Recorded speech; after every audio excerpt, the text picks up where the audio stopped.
pertence ao Senhor. Olá, espero que vocês estejam bem e debaixo da graça de Deus. Continuamos o nosso estudo baseado no livro Gente como a Gente, de Max Lucado. Estamos apresentando os personagens bíblicos, mostrando como eles são comuns a todos nós, com acertos, erros, alegrias, tristezas, virtudes e vícios. Uma característica bem comum a todos nós é a musicalidade. Todos nós gostamos de música e nos envolvemos com ela, não é mesmo? Você certamente conhece esses versos da música Ovelha Negra, de Rita Lee. Diz assim: levava uma vida sossegada, gostava de sombra e água fresca. Meu Deus, quanto tempo eu passei, sem saber. Foi quando meu pai me disse: filha, você é a ovelha negra da família. Agora é hora de você assumir e sumir. Esta música faz muito sucesso, não é mesmo? Talvez por nos mostrar um arquétipo, um personagem que tem um padrão de comportamento facilmente identificado por nós. A ovelha negra da música é encontrada em quase todas as famílias. Talvez seja também o caso da própria autora, com suas roupas e óculos diferentes, cabelos coloridos e estilo das músicas que, apesar de hoje parecerem bem comportadas em comparação do que se escuta por aí, eram ousadas na época. Nós reconhecemos pessoas que se diferenciam do grupo, seja por vestimentas, comportamento, sexualidade, expressão, aspectos físicos ou psicológicos, outras coisas também. Essas pessoas muitas vezes são estigmatizadas, têm dificuldade no convívio social com as pessoas ditas normais. Pense em alguma ovelha negra real que você conhece. Talvez você mesmo. Duvido que ela seja tão rejeitada quanto o nosso personagem de hoje. Nosso personagem é o autor de um dos evangelhos, é Mateus. Para entender a profissão de Mateus, vamos traçar o perfil necessário para o cargo que ele ocupava. Ganância, falta de escrúpulo, arrogância. Acrescente a covardia de um franco atirador, a moralidade de um cafetão, o código de ética de um traficante. Qual cargo requer esse perfil? Um cobrador de impostos do século I, ou, no termo bíblico, um publicano.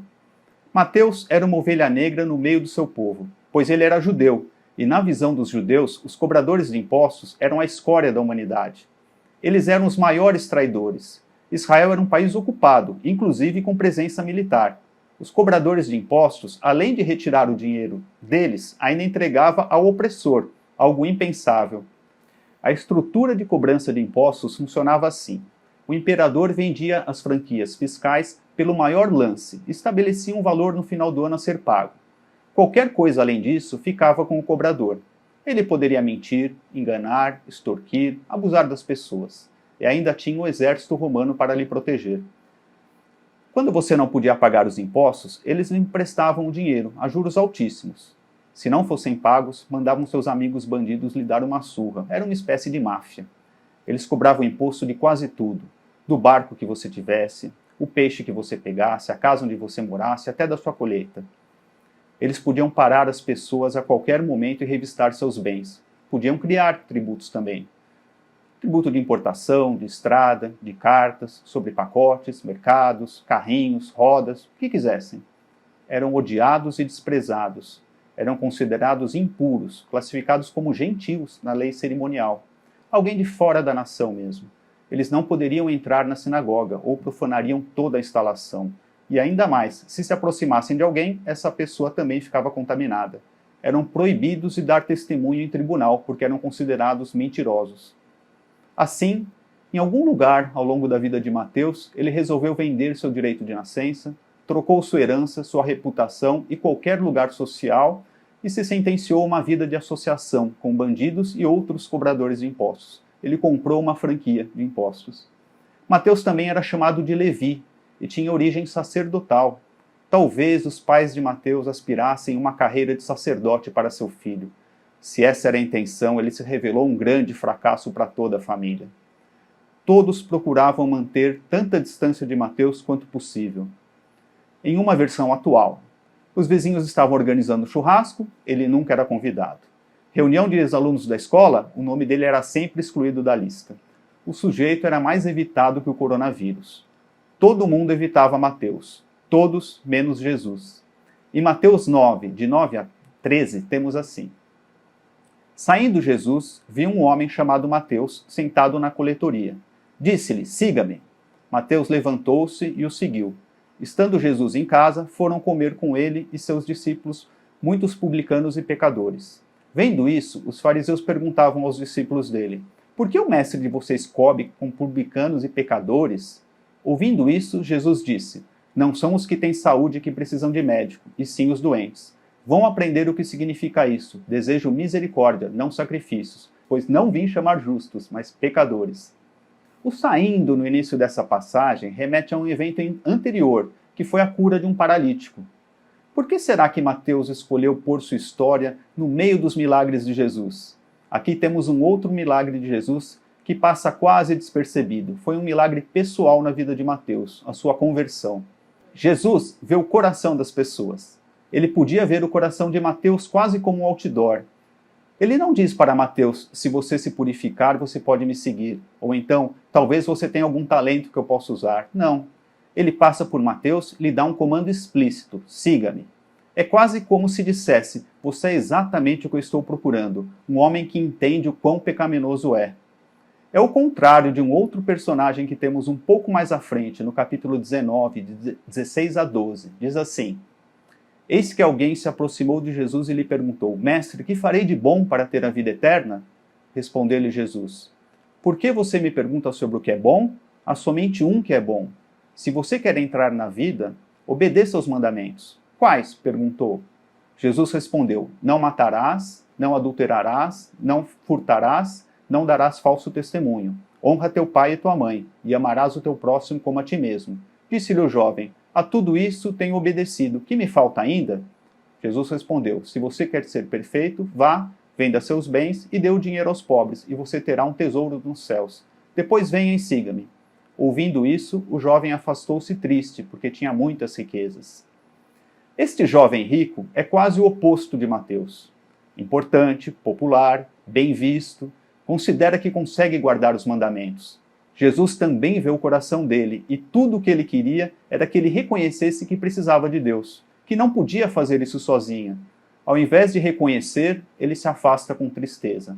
Já Mateus larga tudo. Se formos atualizar a atitude de Mateus, imagine Mateus de volta ao seu escritório. Ele recolhe todos os seus pertences. Seus colegas de trabalho começam a fazer perguntas. Que houve, Mateus? Vai viajar? Sair de férias? Ei, Mateus, levou um pé no traseiro?